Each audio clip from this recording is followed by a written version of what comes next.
नाही, आजचा हा उत्सव आहे आणि आपण बघितलं असेल की महिला त्याच्यानंतर पुरुष हा उत्साह आणि त्याचा आनंद घेत आहेत, पैज लावण्याचं काम करतायत. पण एक लक्षात आपण गेलं पाहिजे की या पौर्णिमेच्या माध्यमातून एक सामाजिक भान पण आपण ठेवली पाहिजे.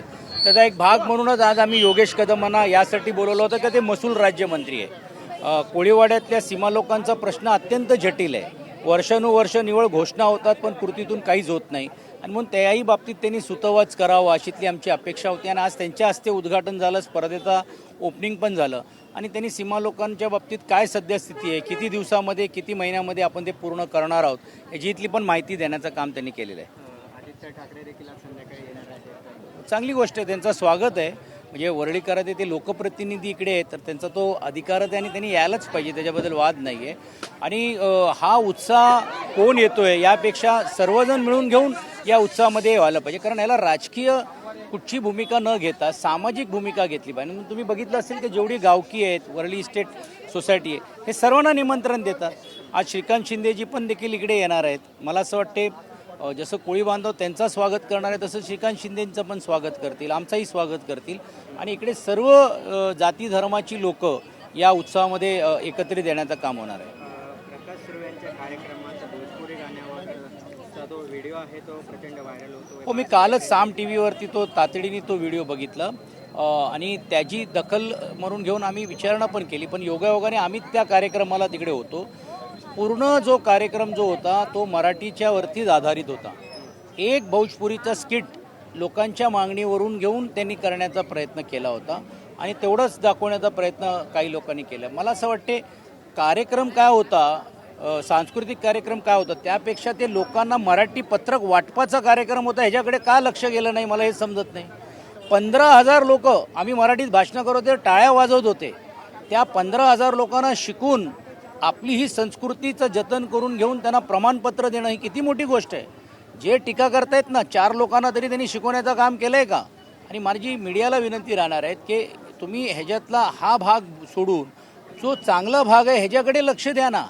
हे 15,000 फक्त ह्या एका जिल्ह्यामध्ये आहेत, असे अनेक भागांमध्ये करण्याचं काम केलं. तब्बल 8 लाखपेक्षा जास्त लोक रिक्षा चालवतात, 2 लाखपेक्षा लोक टॅक्सी चालवतात.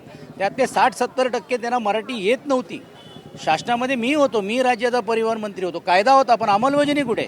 तर आज प्रताप सरनाईकच्या माध्यमातून एवढं चांगल्या रीतीने त्यांना शिक्षण देऊन आपण हे जर करतायत तर मला वाटते त्याच्याकडे लक्ष देण्याचं काम केलं पाहिजे. विरोधक काय बोलत आहेत ह्याची काही म्हणजे त्याच्यात दखल घेण्याची गरज नाही. लोक काय म्हणतायत आणि ह्याचा परिणाम पुढच्या काळामध्ये जे ग्राहकांवरती पडणार आहे. कारण ग्राहक आल्यानंतर तो कसं त्याला वागवायचं, कसं त्याला त्याच्याशी बोलायचं, ह्या ज्या प्राथमिक गोष्टी जे आपल्याला प्रत्येक चालकांकडनं पाहिजेत, मला असं वाटतं ते देण्याचं काम केलेलं. म्हणून प्रकाश सुर्वेचं कौतुक केलंच पाहिजे. अशा टीका करणाऱ्याला काही अर्थ नाही आहे. यांना टीका करू द्या, कारण यांना काम करायचं नाही आहे.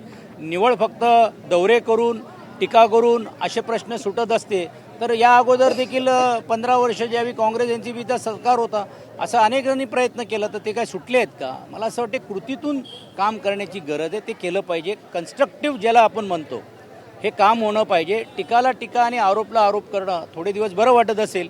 काही मीडियामध्ये ब्रेकिंग न्यूज येतात, काही ह्याच्यामध्ये चांगल्या रीतीने ती बातमी होतात तर त्यातून तुम्हाला आनंद मिळत असेल.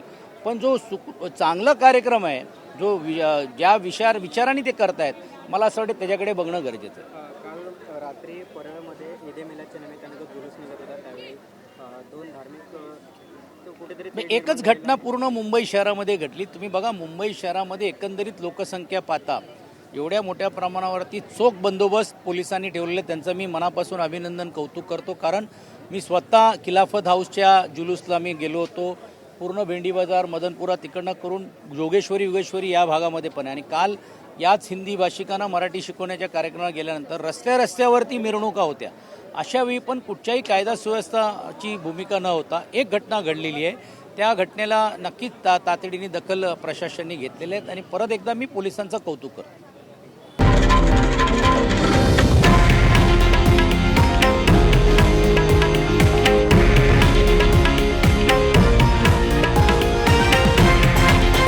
हे आहे देशातील नंबर 1 न्यूज नेटवर्क आणि आपण पाहत आहात TV9 मराठी, एकमेव.